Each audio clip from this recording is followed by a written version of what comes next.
vous connaissez probablement ceci. Ou alors cette fabuleuse Ferrari F40. Ces deux objets sont perçus comme faisant partie des légendes dans leur milieu respectif. Mais sur cette chaîne, c'est plutôt la photo qui nous intéresse. Et dans le monde de l'image, de nombreux appareils photo ont marqué l'histoire. Je pense par exemple au Leica M, qui restera l'appareil ayant fait le plus de bangers depuis sa création. Ou encore au Hasselblad 500 EL, qui est tout simplement allé sur la Lune. Rien que ça. Mais il y a bien un appareil photo qui me fait de l'œil depuis que je suis tout petit.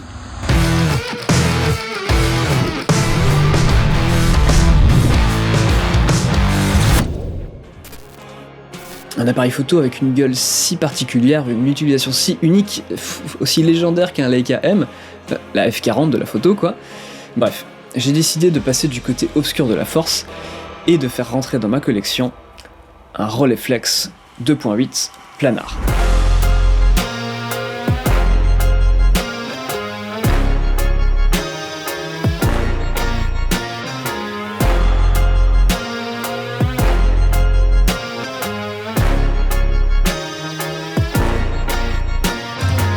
Bon, nous sommes tous d'accord, ce truc est extraordinairement sexy, et c'est toujours très fun car tu peux pas porter ça dans la rue sans qu'il y ait quelqu'un qui t'approche et qui te regarde avec des grands yeux.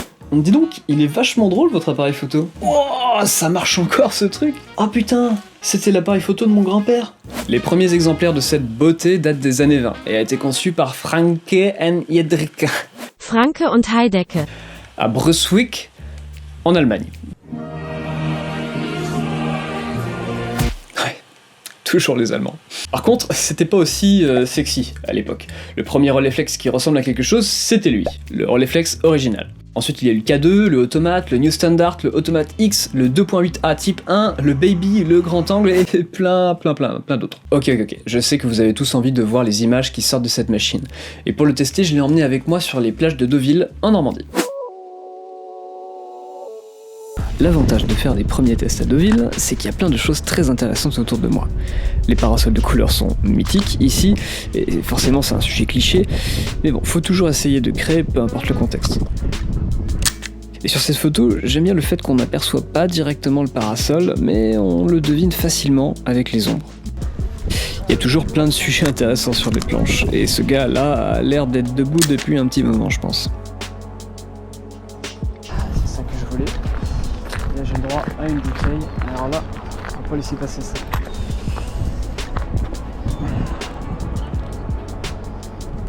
Je suis assez content de cette photo pour deux choses. Il y a le côté un peu écolo qui choque, hein, je rappelle que la décomposition d'une bouteille de verre c'est 4000 ans, et le parent et sa fille en arrière-plan qui apportent un peu de poésie à l'image je trouve, et j'ai l'impression qu'ils dansent ensemble sur la photo. Et perso, j'ai craqué pour cet appareil en achetant un Yashica D à Budapest, c'est un autre moyen format, et d'ailleurs c'est une vidéo qui est sortie il y a quelques semaines sur la chaîne, si vous avez envie de découvrir cette aventure, c'est dispo dans la description de la vidéo. Bon, celui-ci a une histoire particulière parce qu'il a été complètement démonté, vidé, désossé et complètement remonté entièrement à l'état d'usine par un indépendant allemand qui en a fait un vrai business. Je suis tombé par hasard sur son travail et j'ai tellement apprécié mon expérience avec le Yashica que j'ai craqué.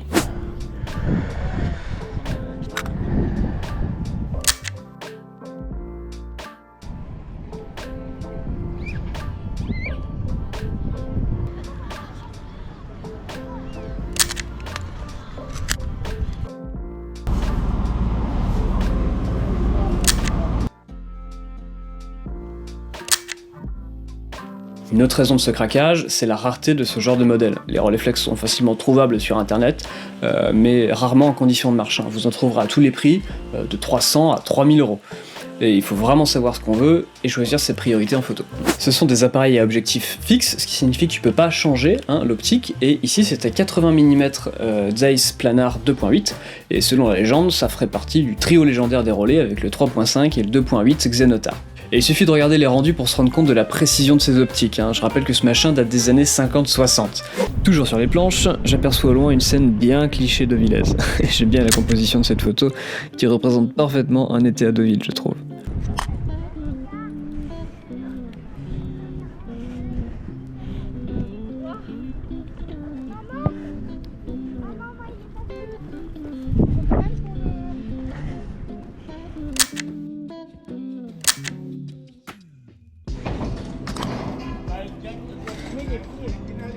Bon, j'ai des idées parfois étranges, mais j'adore le côté what the fuck de cette image. Alors regardez en bas à droite, ce chien est juste en tête à tête en train de boire le café. Bon, ce machin est aussi connu pour son côté pratique en photo de rue, hein, c'est un viseur poitrine, donc la visée reste très discrète, mais vous savez quoi, c'est pas toujours vrai. En réalité, j'ai l'impression d'être beaucoup moins discret qu'avec mon Leica M, parce que cet appareil est tellement sexy qu'en fait j'ai tous les regards sur moi dans la rue, et il faut vraiment faire gaffe pour pas attirer l'attention avec. Mais en soi, c'est un vrai élément déclencheur de discussion, donc pour les personnes qui sont amoureux des photos de portraits de rue d'inconnus, vous aurez aucun mal avec ça. J'aperçois ce lavomatique ouvert, et ça m'intrigue pas mal. Mais en regardant autour de moi, une idée me vient en tête. Et je suis très content de cette photo car ça se voit pas sur la vidéo, mais j'ai dû patienter assez longtemps pour trouver un sujet intéressant qui passe en face. Et cette dame vêtue de rose, c'est la touche de couleur qui me manquait. Et j'ai jamais vu d'une image de lavomatique, donc je suis assez content. C'est du moyen format, donc à l'intérieur je suis obligé de mettre une pellicule 120.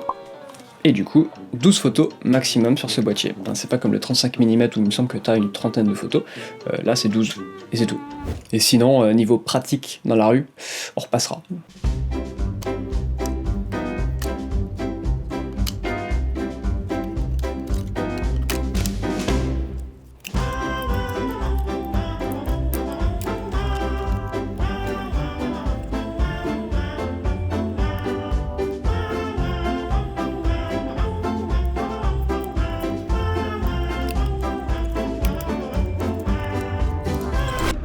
Il y a cette petite barque qui fait la liaison entre Deauville et Trouville, et j'en profite pour faire une petite photo du capitaine. Il n'y a rien de bien foufou sur cette photo, mais j'aime bien le souvenir qu'elle propose. Et pour finir, je passe devant ce restaurant, et les fleurs derrière le plastique, à moitié écrasées, m'intriguent beaucoup. Ça donne cette photo où je suis sincèrement content. J'essaie de proposer une photo florale, mais d'une manière un peu inhabituelle. Et le message d'une fleur un peu enfermée, un peu écrasée, me plaît beaucoup. Aujourd'hui, je vous ai présenté mon nouveau collègue en photo, et vous le retrouverez prochainement dans de futures vidéos argentiques. Et si vous avez des questions précises sur ce boîtier, n'hésitez pas à les écrire en commentaire, et j'hésiterai pas à vous répondre en vidéo dans les prochaines semaines. Bref, restez passionnés, shootez, et n'oubliez pas, la photo argentique, c'est aimer jouer avec le potentiel chaos.